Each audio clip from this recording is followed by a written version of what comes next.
A few weeks back, my work brought me to the state capitol. After some meetings, I had a few spare moments to myself, so I took a seat on the steps outside. There, I had the chance to get a closer look at the building itself. From a distance, it's a gleaming domed building sitting on a hill. But from this vantage point, I could see some differences in the marble. Each slab was mostly white, but the gray and black veins in the marble differed piece to piece. It got me thinking, whose hands had cut and laid this stone? Where had the stone come from in the first place? And how had the Capitol been built? When I got back to my office, I thought it would be a fairly quick answer to find. I was not quite right about that. It turned out there's quite a bit of historical debate on who the workers had been. Some sources said that African American stonemasons had been a major part of the workforce. That would have been fairly notable when it was being built in the 1890s to early 1900s. By 1910, there were barely more than 3,000 Black residents in St. Paul, a city of almost 200,000. But in spite of that, other sources did not mention them at all. This meant I'd need to go beyond my quick research. I talked with 3 experts, each with different knowledge about the history of the Capitol's construction. Brian Pease, state manager at the Minnesota State Capitol Historic Site, part of the Minnesota Historical Society, so expert in all things Capitol. My name is John Sielaff. I'm a retired carpenter, still a member of Carpenters Local 322 here in the Twin Cities. And in about 2011, I heard about this project that a guy was doing to research the people that had actually worked, construction workers who had worked on the Minnesota State Capitol between 1895 and 1906. And so Randy Croce at the Labor Education Service over at the university was planning to make a video interviewing actual descendants of the people who worked on the job. And so to locate descendants, I was initially agreed to try to find carpenters who had descendants, and I was successful in that. My name is Marvin Roger Anderson. I'm the executive director of the Rondo Center of Diverse Expression and the Rondo Commemorative Plaza here in St. Paul. And I chair the board of directors of Reconnect Rondo, which is an organization that is organizing a movement in the Rondo community for the creation of a Rondo historic district connected by a land bridge in the Rondo corridor over I-94.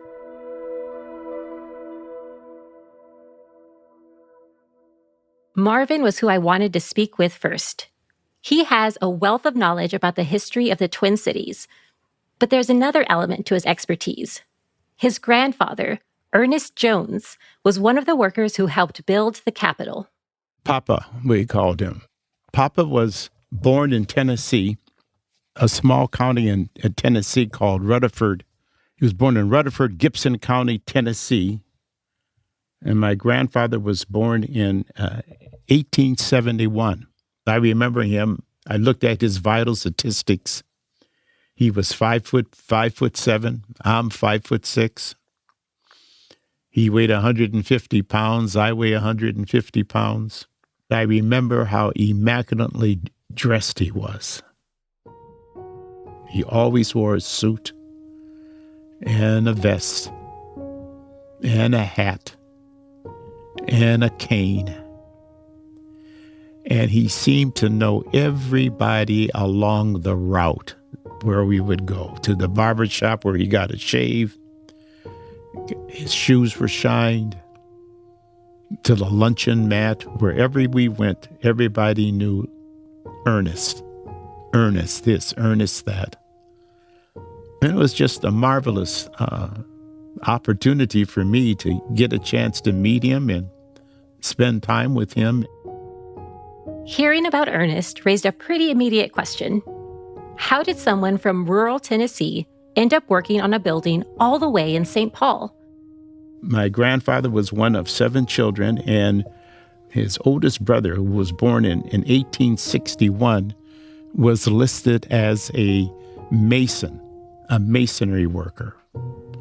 And even though my grandfather was younger, he was a mason worker, and we assumed that he had learned his skill from his older brother. In 1891, my grandfather married Mary Wade, who lived in an adjoining county, and they eventually made their way north as far as Chicago, where my grandfather was a member of the Masonry Union in Chicago. And we believe, I'm pretty sure this is the connection. He had a friend there named William Tillman. William Tillman was born in the same county as my grandfather, about the same age. And William Tillman was also a Mason in Chicago. William Tillman was the brother-in-law of a man called Casserville Bullard. And Casserville Bullard was the captain of the team of black Masons that were hired to come to St. Paul to work on the construction of the state capitol. So that's the background that I have been able to put together. So according to Marvin's family stories and his own research, masonry work took earnest from Tennessee all the way up to Minnesota to work on the new capital. But wait a minute. I knew that the state already had a capital before this time period. Why exactly did they need to build a new one? That question was one I posed to Brian Pease, the historic site manager of the state capitol. I know that the current capitol was not Minnesota's first capitol building. Can you tell me a bit about the buildings that came before it? The first capitol was a territorial capitol built in the 1850s, completed in about 1855. And it was, if you're looking at coordinates, it's where the History Theater is today. And so that was our state government central location all the way up until the 1890s, or up until the present-day capitol was built. As the state was growing, the capitol had to be expanded, so they changed the roof line, added a cupola, expanded the wings of the chambers. And then in 1881, it was destroyed by fire. And so that burned to the ground. Once again, we didn't have a lot of money to spend on brand new capitol buildings at that time, so they decided to build the second capitol on the same location as that first capitol building. And that was completed in 1883, had limestone and sandstone exterior, beautiful big building, had a big tower in the center. Unfortunately, it was built hastily, so ventilation wasn't very good. People were getting sick because of the bad ventilation system.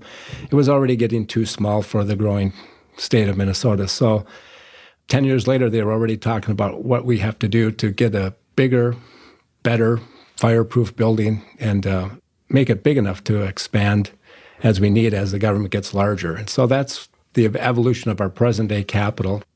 In the 1890s, they created a board of capital commissioners to oversee the funding that was given to start selecting an architect and a building site and getting all the contractors put together. So it was a huge task because they wanted to do it right. So the state was in need of a new, bigger, and better capitol building.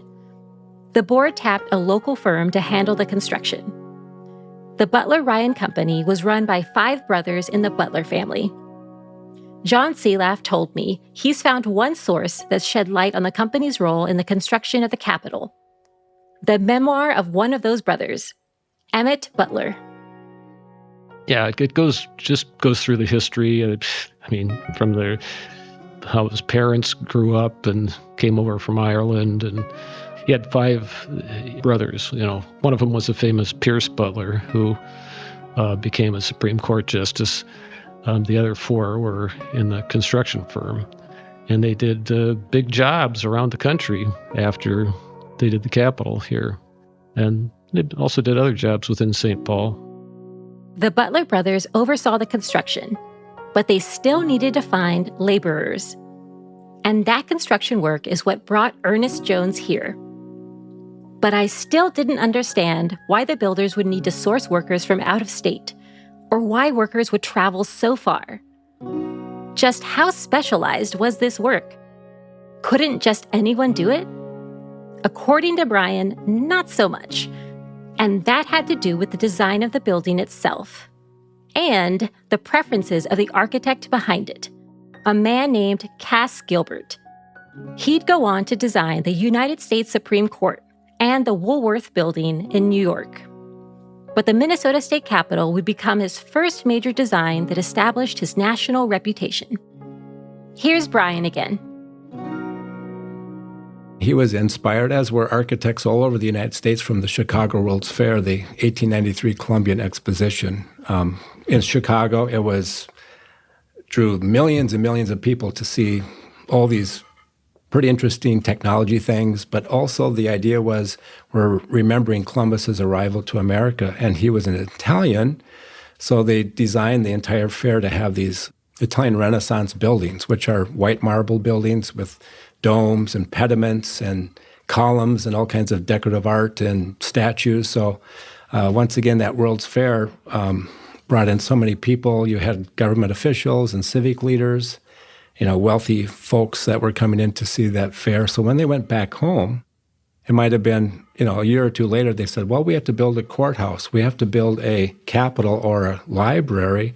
And so they were so inspired and influenced by the architecture they saw that's what we have, this whole period of public architecture from inspiration from the World's Fair. So Gilbert was there to jury some of the work of art that was there, but also had that inspiration. So one of the requirements the Board of Capitol Commissioners had is the building had to have a dome. We'll come back to the idea of a dome a bit later. But that Italian Renaissance inspiration meant that Gilbert had specific preferences for the stone that would be used on the building. Stone that could not be found in the state of Minnesota. Gilbert and the Butler brothers found a place to source the white marble he was after at a quarry down in Georgia. They recognized that specific stone requires specific stone workers, people who know the ins and outs of that particular marble, people like Ernest Jones. But how did Gilbert and the Butler brothers find these stoneworkers to hire? This is where those conflicting sources come into play. The answer can vary depending on which source is being referenced. Brian's research has led him to believe that word of mouth played a large role. We do know Cassville Bullard was a stonemason and a pretty well-respected and a really good stonemason and a worker with stone. And he came in from Memphis because he got word that work was being done here. Some people believe some of these folks were recruited by the Butler Ryan Company because they had these contacts down in Georgia. And they're working with people down there a lot of those are people who are African American or black skilled workers. And so if they had a union card, they would be accepted back in St. Paul. And that's where Cassville Bullard did have a union card. So he was working along with all the other bricklayers and the other stonemasons as this project was moving forward. And there were, and once again, a lot of this is word-of-mouth connections. There was another gentleman from Chicago that came up to start working as a bricklayer, and he brought in cousins of his, the Sielaffs. And so now you have other folks coming in to be part of this project. And I don't know if there's enough evidence exactly how they got here. Once again, it's some people believe that when the Butlers were down in Georgia, they were recruiting, say, hey, come up to St. Paul, we need skilled people. Because, there's a labor shortage. There's not always enough people to do that work. They're looking for the best skilled people. Parts of this story line up with what Marvin has put together from family stories and his own lived experiences. Marvin believes the hiring choice had something to do with the Butler Ryan Company's journey down to the quarry in Georgia. The story that I heard and we pieced together was every time they got off the train, as the train was going south, and it was the same for me, actually. When I went south in 1958, I took almost the same train, leave St. Paul, and go to Atlanta, Georgia. And that's the train that Ryan was on, the contractor was on. And once we crossed the imaginary Mason-Dixon line, and you actually change cars outside of St. Louis. You go from an integrated car to a segregated car. And I actually rode that segregated train for 2 years when I was on my way to Atlanta to Morehouse. But when the train would stop and you stretched your legs and you walked outside into the station, I saw, and I'm sure the contractors from Minnesota saw, that most of the work that was being done in and around the depot, electricians, pavers, construction people, mostly African-American men, were doing work that I had only seen the white community perform in the Twin Cities when I was growing up. And cutting marble is it's a skill. If you don't get it right, you lose time and you lose money. And he saw African-American men cutting the marble in slabs to expose the veins, to expose how it was constructed. And when he got back to Minnesota, I understand there was a group of masons, stone bricklayers and cutters, polishers, that wanted more money and they wanted to go on strike. And the contractor was under a deadline. He needed to get this state capitol built. And he said, well, if you go on strike, I'm going to have to find somebody to replace you. And when they went on strike, he made the call, and Castroville Bullard and 20-some-odd African-American stonemasons and cutters said, well, let's go to St. Paul. John Sielaff's research on Emmett Butler's memoir gave him some context about this trip down to Georgia, but verifying this through other sources proved difficult. Here's John again. One of the interesting things was that they when they bid the job, they had figured on a certain price for the marble, but it turned out the contractor was not competent to get it for that price. So they had to send their own man down. John Butler went down to Tate, Georgia, and he found a quarry, hired people down there. They had to take off, I think, 15 feet of what they call overburden, which is dirt. They dig that out to get to the marble, and they quarried the marble down there and brought it back to Minnesota in huge blocks. They were required to cut the marble in Minnesota, so they brought it back in enormous blocks. Some of them tall enough to build to turn some of the columns that you see in front of the Capitol. So that was brought on big railroad cars at the time. Emmett Butler, in his memoir, said that there were a dozen African Americans that came. I've only been able to locate 5 of them, but that's another thing that kind of research that could not have been done years ago. Now you can search in the census and see African Americans born in Georgia in 1900. Well, then you find out who they are, and that was amazing, really. Because before that, there was a kind of a myth that these African Americans had come to St. Paul to build the state capitol, and we knew about some of the bricklayers, but that they had come from actually not from Georgia, but these other people, really nobody knew who they were.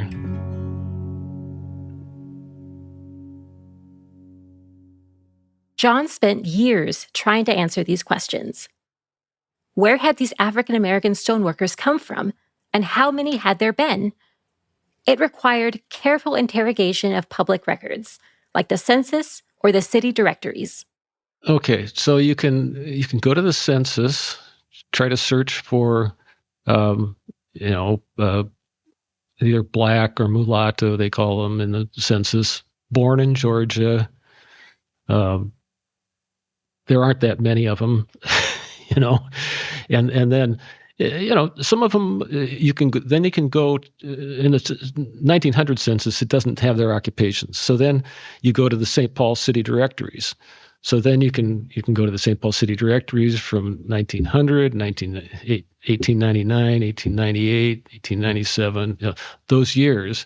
And I know it might be hard to believe, but I went through the city directories page by page for years, for many years. John's work is ongoing. He still doesn't have definitive answers to his questions. The sources we have available can't fully flesh out the details. But what is clear is that there were African American stoneworkers who helped to build the state capitol.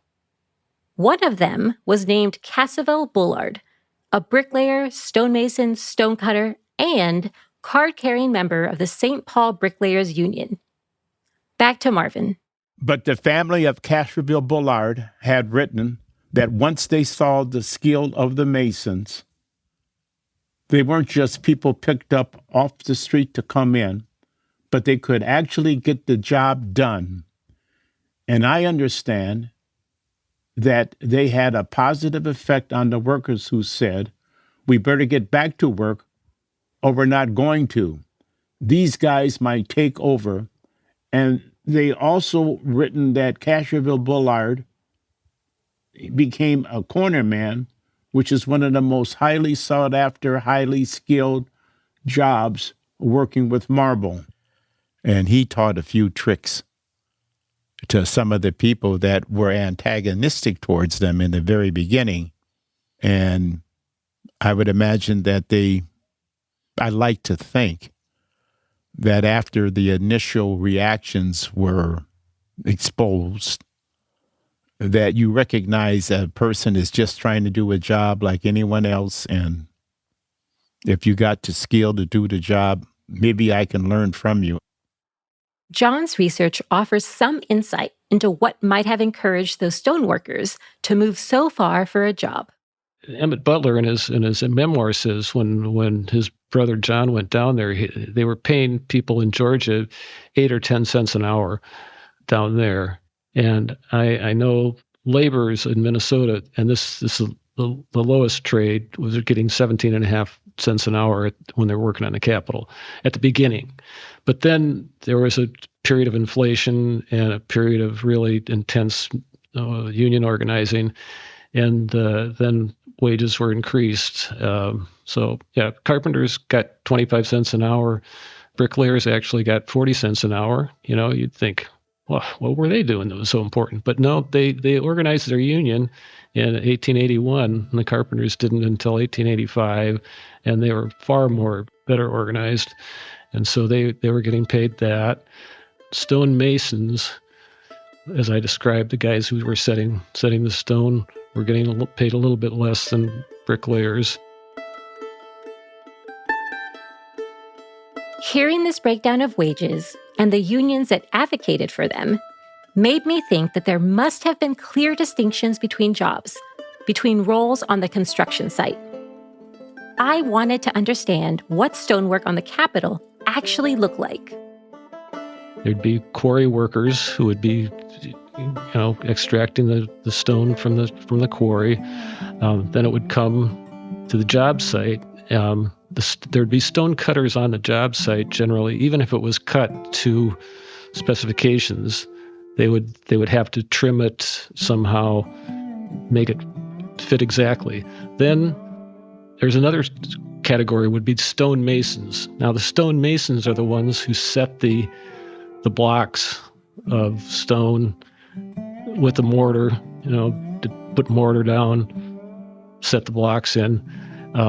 You might think that might be not that important, but on that job, the Capitol job, the head stonemason, a guy named Nils Nelson, was one of the more important people on the whole job.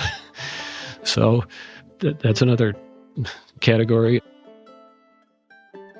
Before any stonecutters, stonemasons, or carpenters could do their work on the site, the quarry workers had to do their part. Brian told me it wasn't simple to get the marble from Georgia to St. Paul.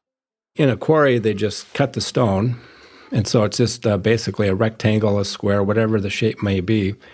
And so what they were doing is bringing in 10, 12, 14-foot long rectangular pieces of Georgia marble and putting those on the train and then shipping them to St. Paul. So it would be pretty rough cut. Yeah, they would be tons. Tons. Yeah, because if you look at the columns we have in the rotunda, those are 18,000 pounds, and they're 19 foot tall.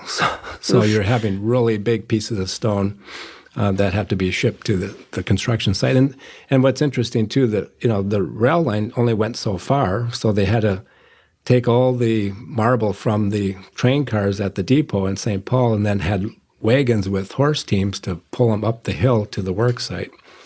They would bring that rough stone into that back work area. They had hoists and derricks, boilers that would, provide the steam power to move those slabs around. So they would take it, drop it off, move it to wherever it needs to go. Once these massive slabs of stone made it to the worksite on the northeast corner of where the Capitol sits today, it was the job of stoneworkers to cut them down to size in the mill. Slab size wasn't consistent either. The dimensions of each piece depended on where on the building that specific stone would be placed. Back to John. It would be specified that this we want marble block number 1,247 to be 5 inches by, maybe 60 inches long, 18 inches high. So, so they'd do all these marble blocks, and each one would be tagged with, I don't know what they used to paint, but I suppose they probably just painted on there what number it was. So each block had a number, and so the whole thing was fit together kind of like a puzzle, really. Each stage of this construction required a high degree of skill and craftsmanship. That level of skill is perhaps most evident in the case of the dome. The dome atop the Minnesota State Capitol building is the second largest self-supporting marble dome in the world. Part of what makes that possible is how precisely each slab of marble has been carved into a curve. Back to Brian. And that's, once again, the skill of your craftspeople and your engineers and your architects and all the people, the tradespeople were extraordinary in all the work they did, just because they had to be a jack of all trades for many of these situations. And so what you're doing is, what they did, once the superstructure was completed, they built a tower where the dome is.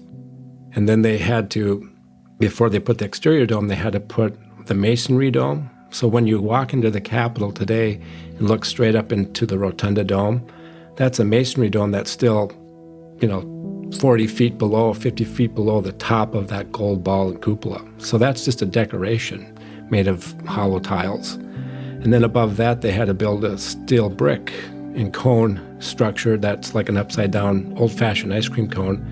So that's where the cupola and the gold ball sits on top of that. And then the white marble stone was placed on each other's weight, so self-supported all the way up and then kind of anchored into that top of that cone.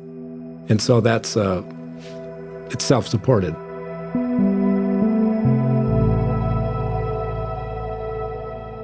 The dome required more than precise curvature. Workers also had to get the huge pieces of stone up there in the first place. How did they go about that? Using crane-like constructs called derricks. Brian told me they were able to, in part, because of emerging technologies in construction. And that's what makes this construction pretty intriguing and interesting. It's right at that transition of going from typical manpower and just horsepower to actual mechanical horsepower.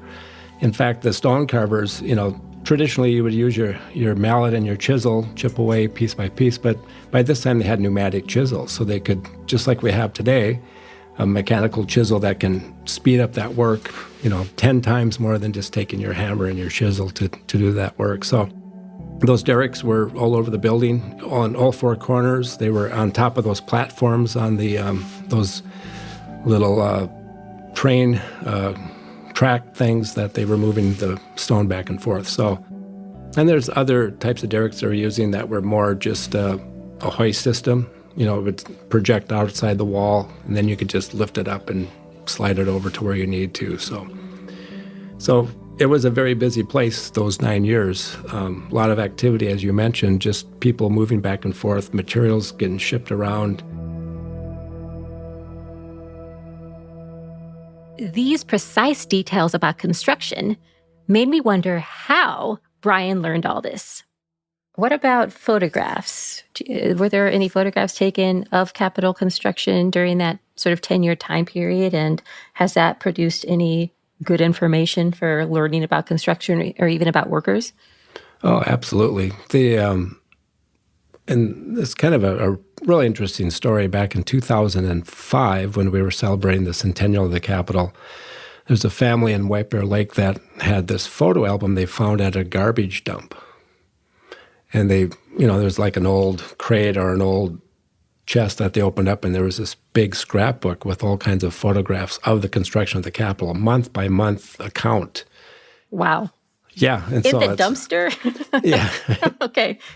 That is a huge historical resource because it does show some of the workers doing work. You can see them chiseling or laying stone or standing on the edge of the drum before they're, laying the stone for the dome, precariously looking above them as this beam is swinging over their heads. And so really, I think a fascinating part of just understanding the process that took place. And it is remarkable because they were building frames for the archways, all wooden frames. And so they have to, get the curves just right. And so once again, all these people have this skill set that probably no one does anymore. But back then it was like, we have the people, let's get it done the right way.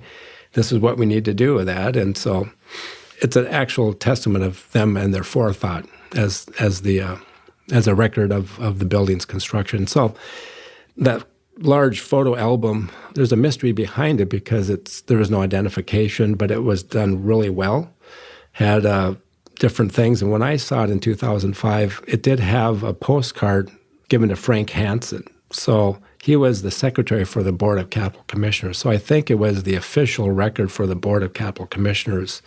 And then Cass Gilbert also got copies. And so if you go to the New York Historical Society, where a lot of his papers are today, you'll see a lot of the same photographs in their collection.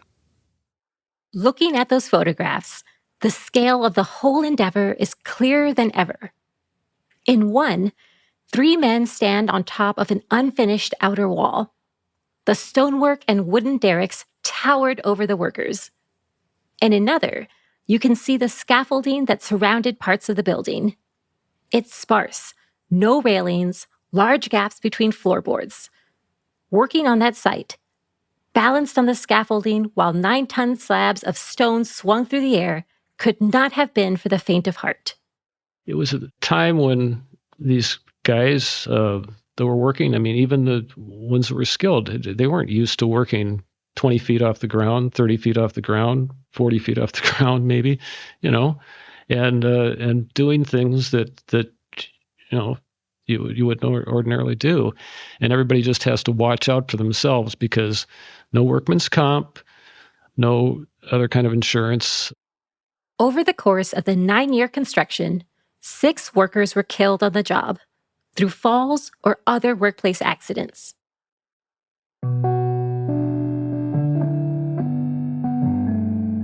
Building this new Capitol was sounding more and more like a colossal undertaking. The construction alone employed hundreds of workers, many of whom, like Ernest Jones, moved to the Twin Cities just for this job. Where did these, mostly men, live? Did they have families? Here's John again. I meticulously found where that would have been. But it was interesting to me that there was no real neighborhood where Black people lived in St. Paul at that time. They could live anywhere. They were kind of scattered around the area. I found that there were several seemingly boarding houses where quite a few, I'm not talking about the African Americans, but just workers on the Capitol, they all lived in the same house, fairly close to the job so they could just walk over, And I think that was important, to be able to just walk to the job. There were people from Minneapolis that worked on the job. Interestingly, there was a stone cutting tradition in Wales, so there were various Welsh stonecutters from Minneapolis that worked on the job. I wanted to know about Ernest Jones. What had his home life been like while he worked on the Capitol building? Can you tell me, when he worked at the Capitol, did he bring his wife? He brought his wife, my grandmother, with him. Aura. They were married. They were from adjoining counties in Tennessee. So she traveled with him from Tennessee to Memphis, to Chicago, to Minnesota. They had one child. And then they had the rest of the children were born on, the majority of them were born on the east side of St. Paul, on Mississippi Street. And then he found a tract of land, and he did something very interesting. He built the home for my grandmother, and he put it in her name. So she owned a home. Wow. The plot of land that they built on was the last plot of land right before Lexington Parkway. So there were no homes built from Oxford to Lexington Parkway. And that's where my grandfather found the plot of land, and that's where they built 1021 Rondo for my grandmother. And that's where my mother was born. So they lived there. And when we would go there, there were no other houses around. This was a time when fewer than 30% of Black families in St. Paul owned their homes. The house that Ernest built for his family was eventually joined by more. Their block went on to become a part of the historic Rondo neighborhood. Marvin has fond memories of his childhood there. It was just a hop, skip, and a jump for us to leave our townhouse and then go down to my uncle's house, who owned a home, for pancakes on Sunday morning, because my aunt was a great pancake cook. And my cousins lived there. And my oldest cousin would take care of us and walk us all over the neighborhood. So we really got to know that part of town quite well. The fact that Ernest built a home for his family in St. Paul made me think about the rest of the workers. These stoneworker jobs were not long-term. Workers bounced from place to place as new construction sites and opportunities popped up. What happened to the African-American stoneworkers once the Capitol was completed in 1905? Where did they go? Back to John. I found these 5 Black guys that were born in Georgia, worked on the Capitol, verified that by looking in the city directories. They said they'd worked for the Butler brothers, and our jobs were either a planer, a sawer, or a polisher. So Coy Johnson, Judge Jarrett, John McMurtry, Benjamin Stevens, and Isaac Suddeth. Benjamin Stevens and Isaac Suddeth both stayed in St. Paul, and I know they raised their families here. The other guys pretty much disappeared after the job, except for Judge Jarrett. We traced him down to Kasota, where he worked in the quarry down there for a while, and then he became a dining car waiter on the railroad. So he lived in St. Paul. He brought his mother and his sister up here, and they all sort of became members of the churches in the area, and there are several articles about them in the paper, obituaries when they passed away. I think we found at least one of these guys just seemed like he died young, and the other ones maybe just went back south. the weather appears could be brutal at that. Yeah, yeah. Yeah.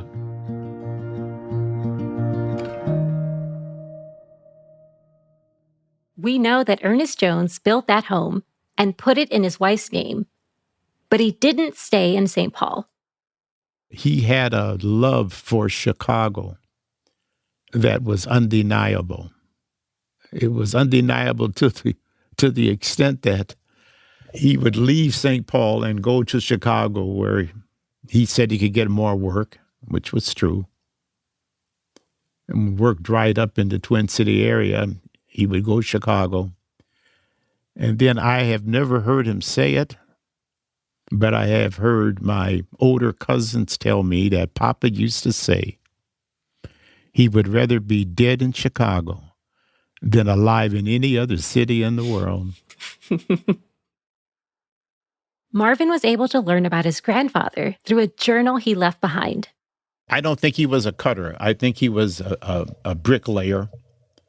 He was able to find a manual, a little manual that my grandfather had that we put on display at the centennial of the state capitol, in which he would list work, did stairs for a person and got so much money, worked on a house and got so much money.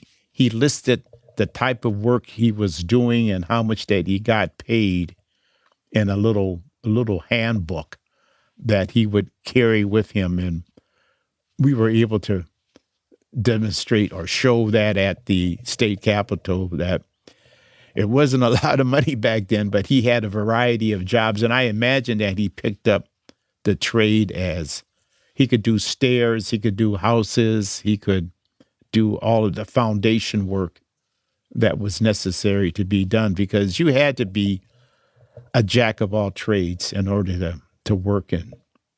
You just didn't.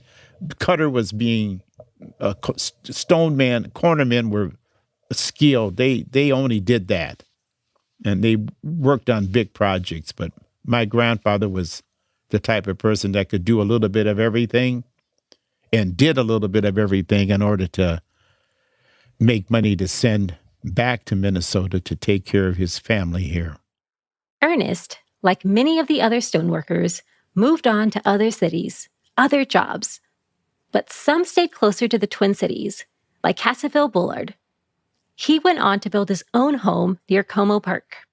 My mother was born in 1910, and she remembers as a very, very young girl going to picnics at Como Park, which was a very popular park, and always being surrounded by masons, men who worked in the construction industry. And she remembers Cassaville Bullard because, unlike the other ones who stayed here, then drifted back to Chicago or other locations, Cassaville Bullard built a home near Como Lake, and that home now is on the National Registry of Historic Homes. So she remembers going by that house, and when we were kids, going to Como Park, she would say, that's where Mr. Bullard lived. But Bullard's mark on St. Paul went beyond his family home. After working on the state capitol, he became a corner mason, one of the most important jobs a stoneworker could hold. Their expertise ensured that a building would be straight and true, and not off, once it was finished. He went on to serve in key positions in construction of other historic buildings in the city, like St. Paul Cathedral, Union Depot, and the governor's residence, to name a few.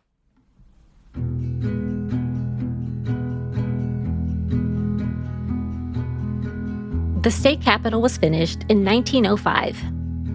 For the centennial celebration in 2005, descendants of those who worked on it gathered together. Marvin worked at the Capitol for more than 20 years, but getting to bring his mother to the centennial celebration gave him a new perspective on the space. So when I walked through that state capitol, I felt like I belonged there because my grandfather had helped construct this state capitol. And it's nothing that I would wear on my shoulder or on my sleeve, but it's an internal sense of pride that you feel that I belong here. And not just me, but it belongs to the whole community. That's what the state capitol stands for. And I felt an immense sense of pride on my own, but I wanted my mother to feel that pride because she didn't come to the state capitol. I was there every day. I felt it. I wanted her to feel what I felt, and what I felt was because of her father had worked there and toiled there and was just as responsible of any other person in any part of Minnesota who worked there. We all felt the same sense of pride.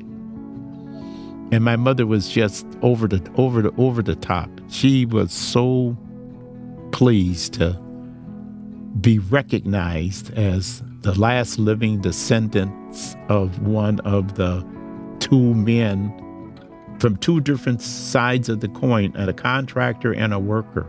But both of them got equal, and that's all my mother ever wanted. My mother she wanted to be treated fairly. She was a fierce defender of that. She stood up for her rights and demanded them. It was something that my mother really enjoyed towards the end of her life. And I think that was the moment for me that I was glad I was able to take my mother there so that she could bask in the glory that her father deserved. It was a great moment.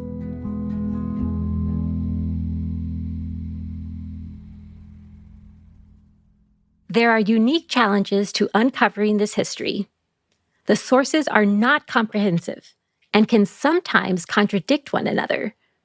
But these stories are nonetheless a vital part of Minnesota history. One of the things I'd love for you to reflect on is we've been talking a lot about all the different workers who contributed to building the Capitol, but thinking specifically about the challenges of learning more about African American contributions. Why do you think it's important to remember and learn more about African Americans' contributions to building the Capitol? To not include their contributions, that's a disservice to the work that they were doing in Minnesota. And, they were making this their home. This is their place of residence, their place of employment. This was a place that they were going to spend their lives, and their families were going to be raised here. So, like I said before, I think they saw a good opportunity, and it's like, why not stay here? I can use my skills, my trade, to make us a prosperous and successful family here. So I think that's an important part. It's always fun to find information about lesser-known groups and what the work they did. Because 50, 60 years ago, we weren't looking at how many African Americans or black men were working on the building. And it's nice to start looking at that story and say, oh, yeah, they had some important roles they were playing. There are a handful of hundreds of people working here, but they still had an impact on the work that was done. And they had the respect and were considered, by the people that hired them as good employees. So it's a good record to establish and to tell people about. The cool thing about talking about the Capitol, that's one thing. I can talk all day about it, but if you come and see the building, you can see what I talked about in person. So I encourage everyone to, come visit your state capitol. We have free guided tours that the Historical Society provides Monday through Saturday.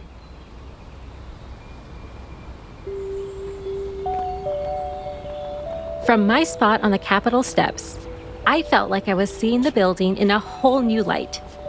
The stone surrounding me was not only intentionally chosen, but cut and shaped with expertise and care. I knew that African American stoneworkers had been part of the Capitol's construction. And thanks to a variety of sources, photo albums, personal journals, family stories, city records, I also knew some of their names and some of their stories. But still, I did not have definitive answers for all my questions. This kind of open-ended story is one that is familiar to any historian. Sometimes, the sources just don't exist, and the ones that do exist can disagree. In spite of this ambiguity, one thing is clear. The impact of these stoneworkers can still be felt today in the buildings and neighborhoods of the Twin Cities.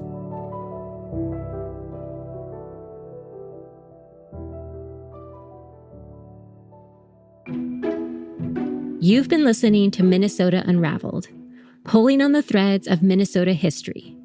I'm your host, Dr. Chantel Rodríguez.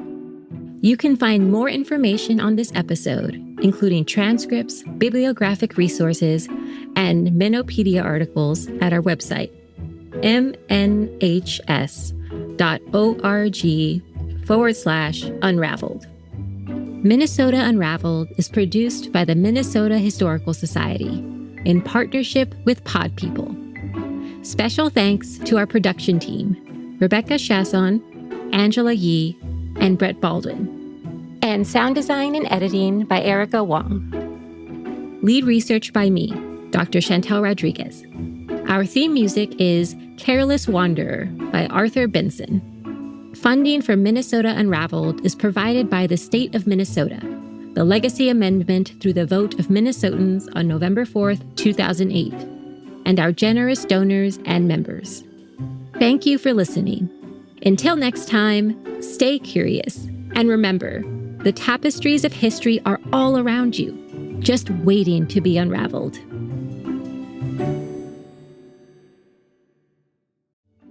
Thanks for listening to Minnesota Unraveled. We appreciate your feedback and would love to hear your thoughts. Please fill out the survey at mnhs.info/podcast survey.